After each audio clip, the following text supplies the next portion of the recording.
আজকে আমরা চ্যাপ্টার 8.6 জৈব রসায়ন বা অর্গানিক কেমিস্ট্রি শুরু করছি। অর্গানিক কেমিস্ট্রি বলতে জেনারেলি যেটা বোঝায় সেটা হচ্ছে কার্বন কেমিস্ট্রি। কেন কার্বন কেমিস্ট্রি বোঝায়?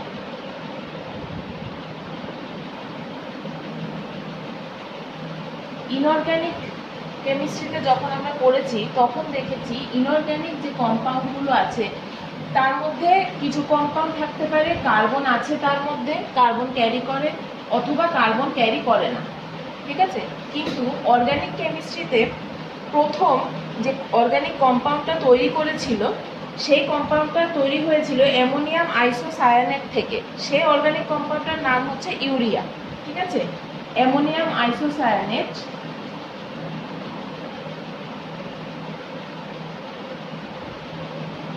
এটা অবভিয়াসলি অ্যাকুয়াস সলিউশন। এটাকে প্রচুর পরিমাণ হিট দিলে ধাপে ধাপে এটা টেম্পারেচার ডিফারেন্স থাকবে, ধাপে ধাপে হিট দিলে এটাকে আমরা পাই ইউরিয়া।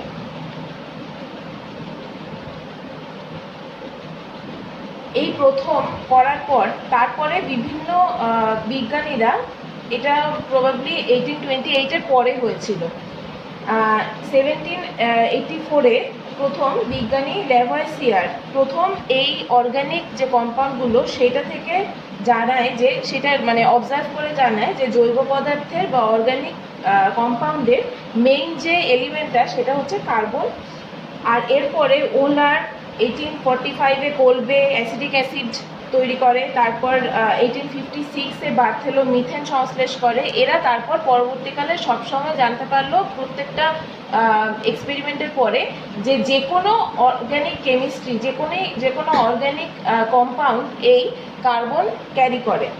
এরপর এরা মানে কেমিস্ট্রি এরপরে আরও যত উন্নত হতে থাকছে তখন আস্তে আস্তে এটা পুরো স্বীকৃত হয় যে কার্বন ছাড়া কোনো অর্গানিক কম্পাউন্ডের অস্তিত্ব পসিবল না, কার্বন ছাড়া কোনো অর্গানিক কম্পাউন্ড হতে পারে না। তাই জন্যই আমি প্রথমে যে কথাটা বলেছিলাম যে অর্গানিক কেমিস্ট্রি বলতে আমরা যেটা বুঝি, আজও ডেফিনেশন থেকে আমরা যেটা বুঝছি যে organic chemistry is nothing but carbon chemistry. আর এইটা বলে গেছিলেন, এই লাইনটাই এক্স্যাক্টলি বলে গেছিলেন বিজ্ঞানী কেকুলে 1961-এ।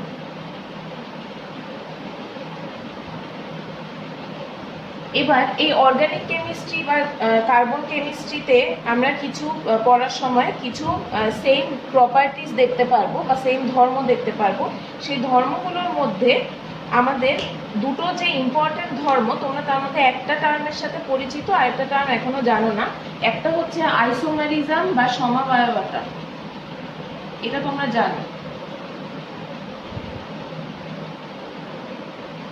আরেকটা হচ্ছে ক্যাটিনেশন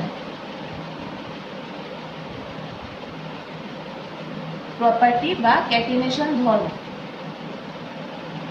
প্রথম বিজ্ঞানী কেকুলে কার্বনের মধ্যেই কার্বনের মধ্যে এই ক্যাটিনেশন ধর্মটা প্রুফ করে, কারণ কার্বনের মধ্যে প্রুফ করার মানে যে কোনো কার্বন কম্পাউন্ড ক্যারি করছে যারা তাদের প্রুফ হয়ে যাওয়া, তার মানে অর্গানিক কেমিস্ট্রিতে এটা একটা ইম্পর্টেন্ট প্রপার্টি।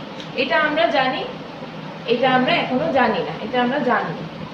এবার কোন সব কার্বন কম্পাউন্ডরাই কি অর্গানিক কম্পাউন্ড? না, সব কার্বন কম্পাউন্ডরা অর্গানিক কম্পাউন্ড না। কার্বনের অক্সাইড, কার্বনের ডাইসালফাইড, কার্বনের বাইকার্বনেট, তারপর তোমার সায়ানাইড, এই যে এরা যেগুলো কার্বনের সাথে যুক্ত থাকে যে কম্পাউন্ড তৈরি করে সেই কম্পাউন্ডগুলো কিন্তু অর্গানিক কম্পাউন্ড না। এছাড়া অন্যান্য যে কম্পাউন্ডগুলো আছে সেগুলোকে আমরা এগুলোকে আমরা অর্গানিক কেমিস্ট্রির আন্ডারে রাখবো। তাহলে নেই অক্সাইড, নেই ডাইসালফাইড, নেই কার্বনেট, নেই বাইকার্বনেট, নেই আর সায়ানাইড CN, এটা যার মধ্যে আছে কার্বনের মধ্যে, সেই কম্পাউন্ডগুলোকে আমরা অর্গানিক কম্পাউন্ড বলতে পারবো না। এছাড়া যে কার্বনে কন্টেন করে এরকম যে কম্পাউন্ডগুলো আছে সেগুলোকে আমরা অর্গানিক কম্পাউন্ড বলবো। এবার ইনঅর্গানিক কম্পাউন্ড আর অর্গানিক কম্পাউন্ডের মধ্যে কি কি ডিফারেন্স বা পার্থক্য আছে? একটা তো বলছি যে অর্গানিক কম্পাউন্ডগুলোতে অবভিয়াসলি কার্বন থাকবেই, কার্বন ছাড়া অর্গানিক কম্পাউন্ড হতে পারে না। আর ইনঅর্গানিক কম্পাউন্ডের মধ্যে কার্বন থাকতেও পারে, নাও থাকতে পারে। সেকেন্ডলি, কার্বন যে কম্পাউন্ডগুলো আছে সেইগুলো কখনো আয়নিক বন্ড তৈরি করে না। তারা সবসময় কোভ্যালেন্ট বন্ড তৈরি করে। আর ইনঅর্গানিক যারা আছে তারা ম্যাক্সিমামগুলোই তোমার আয়নিত হতেও পারে, নাও হতে পারে, আর কোভ্যালেন্ট বন্ডও কিছু কিছু ক্ষেত্রে দেখা যায়। তারপর তোমার অর্গানিক কম্পাউন্ডগুলো বেশিরভাগ ক্ষেত্রেই তোমার এদের যে গলনাঙ্ক, স্ফুটনাঙ্ক এগুলো আছে, এগুলো হচ্ছে মানে যে উষ্ণতায় ফুটছে, যে উষ্ণতায় গলে যাচ্ছে, সেই টেম্পারেচারটা অবভিয়াসলি যেহেতু কোভ্যালেন্ট বন্ড আছে এদের মধ্যে, সেই জন্য এগুলো ইনঅর্গানিক কম্পাউন্ডের থেকে এদের এই টেম্পারেচার ইয়েটা কম। ঠিক আছে। এছাড়া সাধারণত এই যে অর্গানিক কম্পাউন্ডগুলো আছে জলে ওরা গলে না বা সলিউবেল না। এরা কিসে গলে তাহলে? বেনজিন, অ্যালকোহল, এই জিনিসগুলোতে এরা গলে। তারপর নর্মালি স্বাভাবিক কোভ্যালেন্ট বন্ড আছে, মানে বুঝতেই পারছো যেগুলো কোভ্যালেন্ট, যে আমরা আগের চ্যাপ্টারটাতে পড়েছি কোভ্যালেন্ট আর আয়নিক বন্ডের যে ডিফারেন্সগুলো, জেনারেলি এইটাই এদের মধ্যেও ডিফারেন্স। এছাড়া এরা সাধারণত যেহেতু কোভ্যালেন্ট বন্ড দেখায়, তাই এরা তড়িৎ পরিবহন করে না, ইলেকট্রিসিটি ক্যারি করে না। ক্যাটিনেশন ধর্ম, সমবয়বতা দেখায়, এই দুটো মেইন প্রপার্টি এদের। তারপর সমযোজী বা কোভ্যালেন্ট বন্ড থাকায় এই অর্গানিক কম্পাউন্ডগুলো আস্তে আস্তে রিঅ্যাকশন দেখায়, খুব তাড়াতাড়ি ফাস্ট ওরা রিঅ্যাকশন দেখাতে পারে না, খুব স্লোলি। অনেক সময় ধরে এদের যে কেমিক্যাল রিঅ্যাকশনগুলো ঘটে এগুলো অনেক সময় ইনকমপ্লিটও থেকে যায়, যেহেতু খুব আস্তে আস্তে ঘটে, কিছুক্ষণ পর গিয়ে এরা থেমেও যায়। এবার কার্বনের যে চতুর্যোজ্যতা বা কার্বন ভ্যালেন্সি 4 আর ক্যাটিনেশন প্রপার্টি বা ক্যাটিনেশন ধর্মটা কি আমরা জানবো। অর্গানিক কম্পাউন্ড বা জৈব যৌগের প্রধান উপাদান এলিমেন্ট হচ্ছে কার্বন, আমরা সেটা জানলাম। তাহলে কার্বনের যে ভ্যালেন্সি সেটা 4, আমরা কি করে বুঝি? কার্বনের অ্যাটমিক নাম্বার হচ্ছে 6। তাহলে কে যে কক্ষ বা কে শেলে কার্বনের কটা অ্যাটম থাকে? দুটো ইলেকট্রন থাকে। কে এলে থাকে 4টে। ঠিক আছে।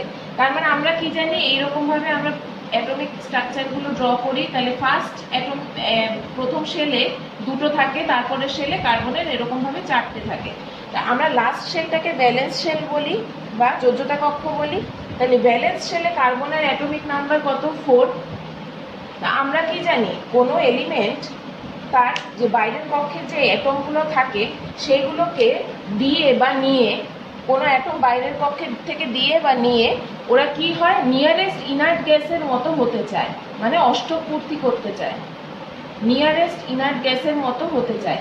এবার কার্বন যদি নিয়ারেস্ট ইনার্ট, কখন আমরা দেবো কখন নেবো, একটা যদি থাকে তাহলে ধরো দিয়ে দিলাম, দুটো থাকলেও দিয়ে দিলাম। ঠিক আছে। যখন ধরো 7টা আছে, আমার একটা দরকার, তাহলে অন্য পাশে যে আছে তার থেকে আমি নিয়ে নিলাম। এরকম ভাবে বন্ডিংগুলো হয়। কোভ্যালেন্ট বন্ড আমরা এরকম, আয়নিক বন্ড আমরা এইভাবে করে তৈরি করি, দেওয়া বা নেওয়ার মাধ্যমে।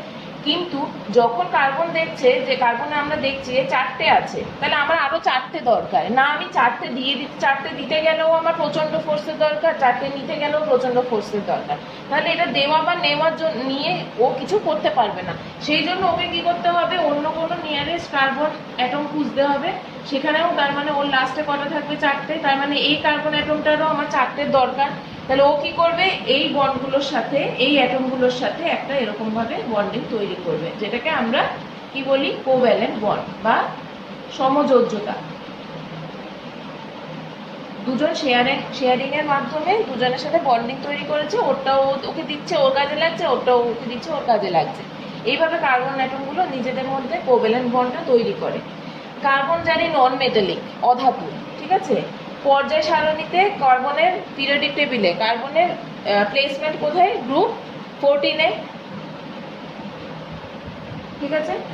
আর কার্বন পরমাণুর এই যে বিশেষ অবস্থান পর্যায় সারণীতে, ঠিক আছে, বা পিরিয়ডিক টেবিলে, এর জন্য ও নিষ্ক্রিয় মৌলের মতো আচরণ করার জন্য বা ইনার গ্যাসের মতো আচরণ করার জন্য ওকে কোভ্যালেন্ট বন্ড তৈরি করতে হয়, এছাড়া ওর কোনো উপায় নেই। ঠিক আছে। জৈব যৌগতে এটাই হচ্ছে কার্বন এলিমেন্ট বা কার্বন পরমাণুর একটা এই বন্ধনগত বৈশিষ্ট্য বলতে পারি বা প্রপার্টি বলতে পারি।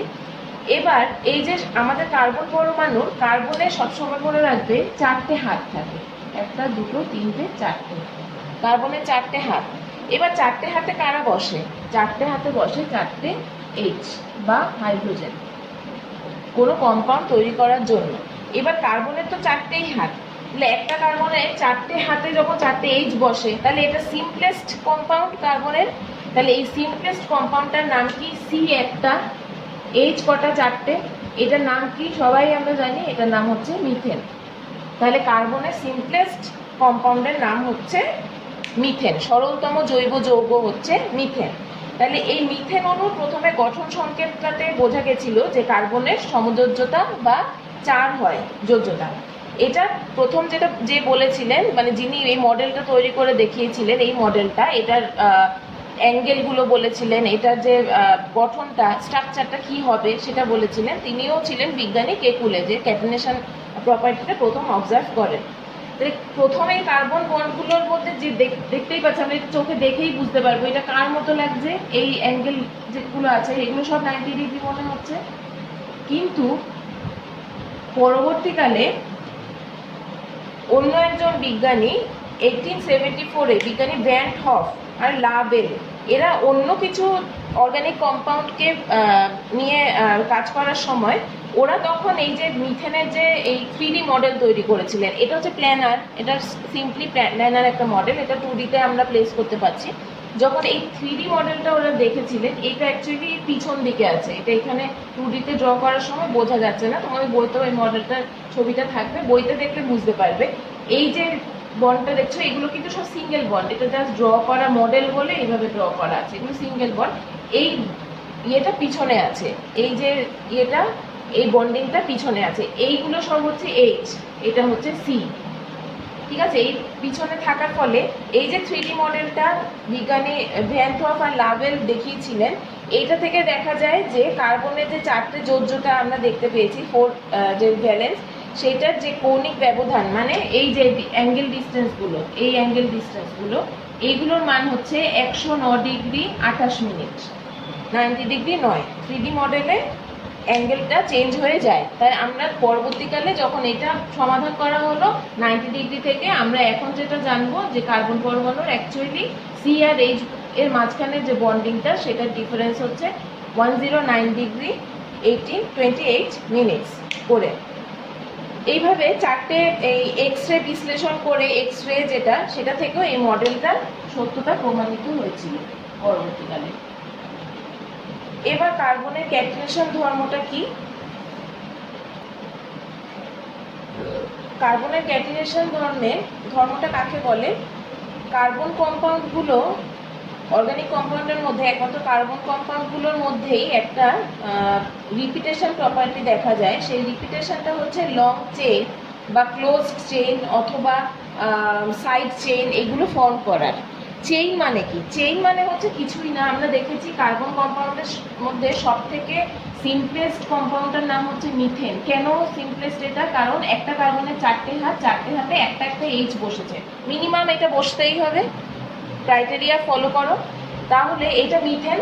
এবার যখন দুটো কার্বন হবে তখন কি হবে দেখো, একটা কার্বনের 4টে হাত, এই কার্বনেরও 4টে হাত, এবার 4টে হাতে টোটাল কটা এইচ বসতে পারবে? 1, 2, 3, 4, 5, 6, 8টা নয়।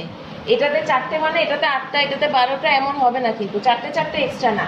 এই সিসির মাঝখানে তো বন্ড আছেই, তার এই সির মধ্যে দেখো 4টে বন্ড হিসাবে, এমন না যে সব বন্ডে এইচই বসতে হবে, একটা বন্ডের সাথে সি রয়েছে এখানে, তাই জন্য এই 3টে বন্ড ফাঁকা, তাহলে যেখানে ফাঁকা আছে এইচ বসে যাবে। এখানে একটা বন্ডের সাথে সি আছে, 3টে বন্ড ফাঁকা, তার মানে এইচ বসে যাবে। এখানে দেখো 3টে বন্ড, সি সি সি, এবার যে এই বন্ডগুলোর সাথে সি, এটার সাথে সি, এর সাথে সি, এর সাথে সি আছে, তাহলে বাকি যে বন্ডগুলো ফাঁকা আছে সেগুলোর সাথে এইচ বসে যাবে। এই যে চেইনগুলো দেখতে পাচ্ছ, এগুলোকে বলা হয় লং চেইন, ঠিক আছে, লং চেইন বা শৃঙ্খল। এই ক্যাটিনেশন ধর্ম, ক্যাটেনা কথার মানেই হচ্ছে শৃঙ্খল বা চেইন, ঠিক আছে।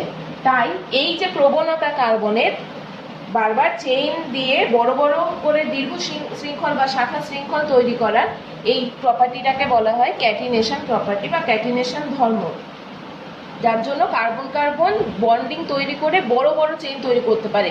এবার মানে কি, বড় যত চেইন তৈরি করতে পারছে, নতুন নতুন কম্পাউন্ড তৈরি হচ্ছে। এই জন্য ইনঅর্গানিক কম্পাউন্ড এত নাম্বারে নেই, এত সংখ্যায় ইনঅর্গানিক কম্পাউন্ড দেখা যায় না, যত না আমরা কার্বন কেমিস্ট্রি বা অর্গানিক কেমিস্ট্রিতে কম্পাউন্ড দেখতে পাবো।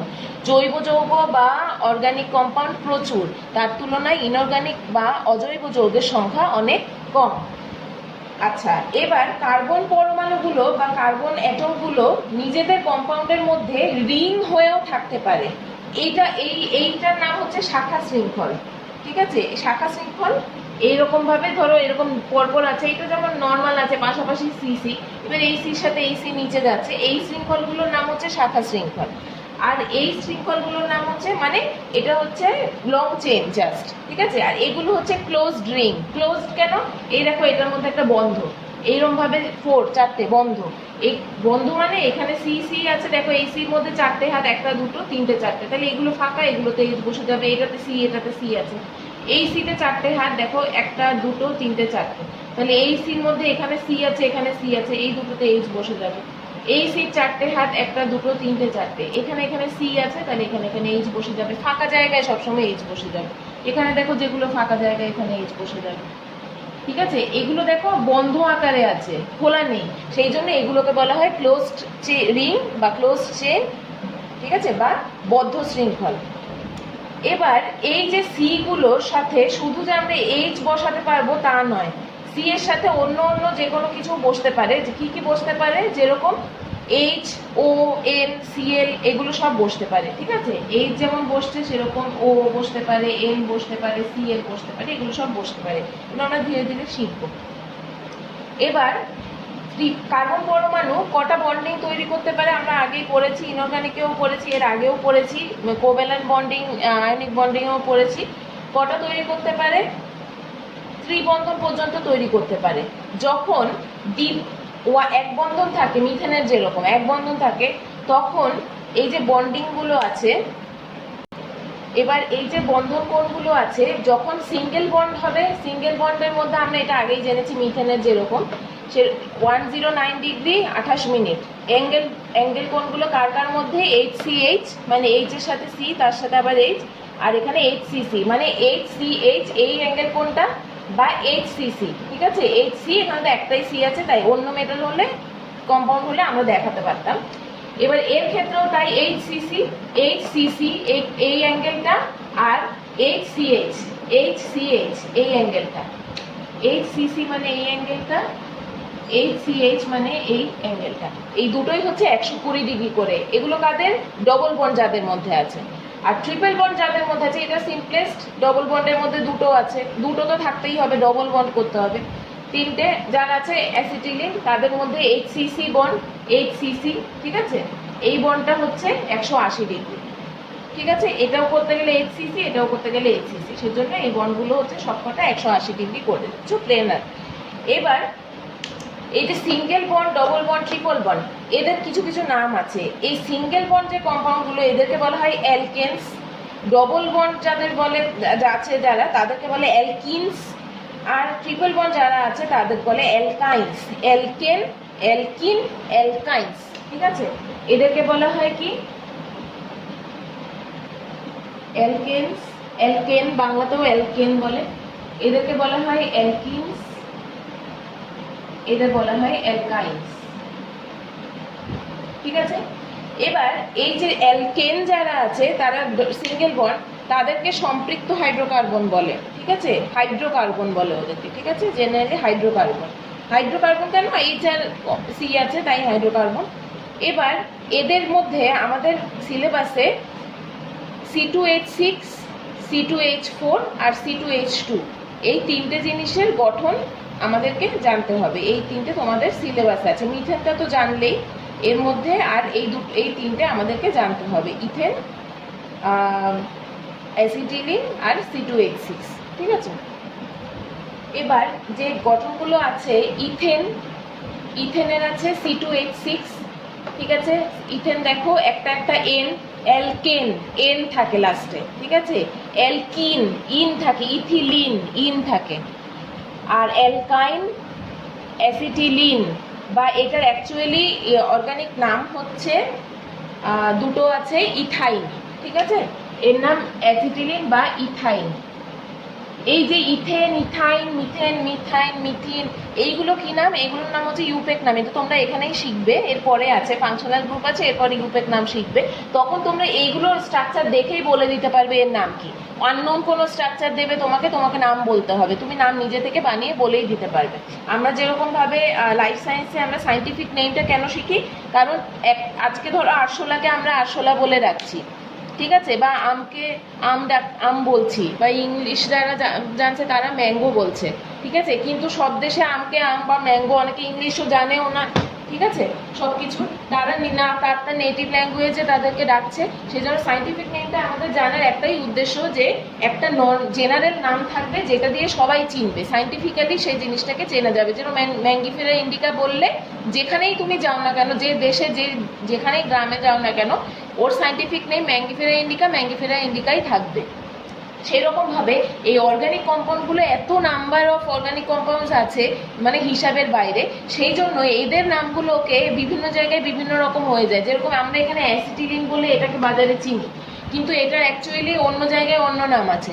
সেই জন্য এইটারও একটা মোটিভ হচ্ছে ইউপ্যাক নাম তৈরি করার, যে যেখানেই আমরা যাই না কেন, যেহেতু এগুলো সবগুলো ল্যাবরেটরি কম্পাউন্ডস যেগুলো দিয়ে আমরা কেমিস্টরা বিভিন্ন জিনিস তৈরি করে, সেই জন্য এর একটা নাম থাকা দরকার ইন জেনারেল পুরো ওয়ার্ল্ড ওয়াইড।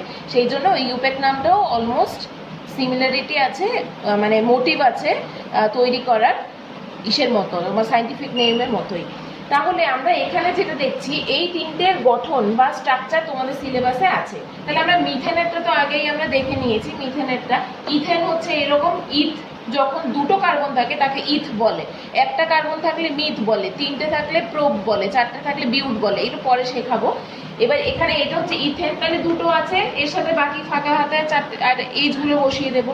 এখানে ইথিলিন, লিন মানে কি বলেছে, ডবল বন্ড থাকে, অ্যালকিন ডবল বন্ড, তাহলে এই ইন হলে সিসির মধ্যে ডবল বন্ড থাকবে, তাহলে সিসির মধ্যে ডবল বন্ড থাকার ফলে তাহলে কি হলো, এইটা ঢেকে দাও, এই সিটাকে আগে দেখো চারটে হাত থাকবে, তাহলে এই সির একটা দুটো তিনটে চারটে, এই একটা দুটো তিনটে চারটে, ঠিক আছে, এই সিটাকে ঢেকে দিয়ে এই সিটাকে দেখো চারটে হাত থাকবে, একটা দুটো তিনটে চারটে, তাহলে এই সির মধ্যে ডবল বন্ড হয়ে গেল, তাহলে বাকি হাতগুলোর মধ্যে এইচ বসে গেল, তাই এর সংকেতটা হলো C2H4, এর ফর্মুলা। এটার নাম ইথিলিন, কেন, ডবল বন্ড আছে আর দুটো কার্বন আছে তাই ইথ, আর ডবল বন্ড আছে তাই লিন, ইথিলিন, ঠিক আছে, এইভাবে নামগুলো হয়।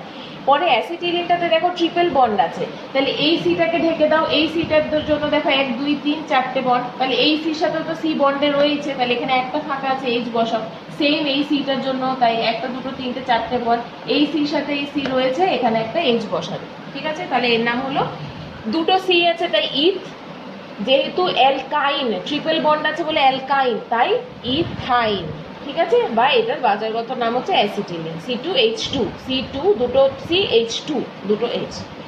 এবার জেনারেল এদের যে ফর্মুলা সেটা আমাদেরকে জানতে হবে, খুব ইম্পর্টেন্ট, সব সময় আসে, আর তোমাদের যখন নাম তৈরি করতে হবে, ইউপ্যাক নেম লিখতে হবে, তখনও এটা অনেক হেল্প করবে। অ্যালকেনের জেনারেল ফর্মুলা হচ্ছে এটা, CnH2n+2, এর ক্ষেত্রেই দেখো, ইথেন বা মিথেনের ক্ষেত্রে দেখো CnH2n+2, Cn মানে Cn ইকুয়াল টু যদি 2 হয়, n ইকুয়াল টু যদি 2 হয়, তাহলে C2H2n+2, 2n মানে হচ্ছে 2 × 2, এখানে এর জন্য 2 × 2 মানে 4, 4 + 2 মানে 6, দেখো C2H6, দেখেছো, C2H6। এবার সাপোজ ধরো n ইকুয়াল টু যদি 3 হয়, তাহলে C3, তাহলে C3 মানে 2 × 3 মানে 6, 6 + 2 মানে 8, তার মানে C3-র সাথে 8টা হাতে 8টা H বসবে, ঠিক আছে।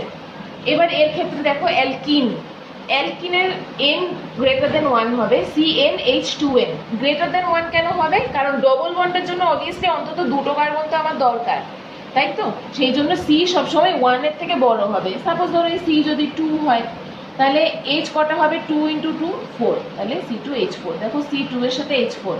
সাপোজ ধরো C যদি 3 হয়, তাহলে H কত হবে, 3 × 2 = 6, তার মানে C3H6। অ্যালকিনের জন্য এটা হচ্ছে জেনারেল ফর্মুলা, অবভিয়াসলি বলতেই হবে n > 1টা ব্র্যাকেটে, এখানে যেমন দরকার নেই, যেহেতু এখানে অ্যালকেন সিম্পলেস্ট হচ্ছে C দিয়ে মিথেন, তাই C এর ক্ষেত্রে তো 1 হতেই পারে, C1 হলে H 2 × 1 × 2 মানে 2, 2 + 2 মানে 4, তাহলে CH4 হতে পারে, যেহেতু এই দুটোর ক্ষেত্রে হবে না তাই এটা ব্র্যাকেটে অবশ্যই বলতে হবে। অ্যালকাইনের জন্য দেখো N H two N minus two, এখানেও এন গ্রেটার দেন ওয়ান হতেই হবে, কারণ দুটো সি না থাকলে আমরা ট্রিপল বন্ড করতে পারবো না। সেই জন্য এখানে সি যদি সাপোজ ধরো 3 হয়, তাহলে এইচ কত হবে 2n, মানে হচ্ছে 3 ইন্টু 2 মানে 6, 6 মাইনাস 2 মানে 4, C3H4। ধরো আমরা সি যদি 2 হয় তাহলে C2, 2n মানে হচ্ছে 4, 4 মাইনাস 2 মানে হচ্ছে 2, তার মানে C2H2। এটা আমরা দেখে নিলাম এটার সাথে, এটা হলে এটা হবে। এইভাবে করে আমরা কম্পাউন্ডগুলোর স্ট্রাকচার তৈরি করি। এবার আমরা নেক্সট দিন যেটা করব সেটা হচ্ছে ফাংশনাল গ্রুপ। এই চ্যাপ্টারটা 3টে ভাগে এই কারণেই পড়াচ্ছি, যেহেতু অর্গানিক কেমিস্ট্রিতে এইবার তোমরা প্রথম পড়ছো, তাই আমি এটা ছোট ছোট ডিভিশন করে পড়াবো। আজকে ধরো এইটুকু পড়ালাম, নেক্সট পোর্শনে আমরা কার্যকরী মূলক বা ফাংশনাল গ্রুপটা পড়বো নেক্সট, যার ফলে আমরা ইউপ্যাক নামটা শিখতে পারবো। এরপরে আরেকটা পোর্শন বাকি থাকবে, সেটা হচ্ছে তোমার মিথেন, ইথেন, এইগুলোর যে ব্যবহারগুলো, ঠিক আছে, ইউসেজগুলো। তারপর সিএনজি, এলপিজি বলে একটা পোর্শন আছে, পলিথিন আছে, সেইটা আমরা একদিনে কভার করব।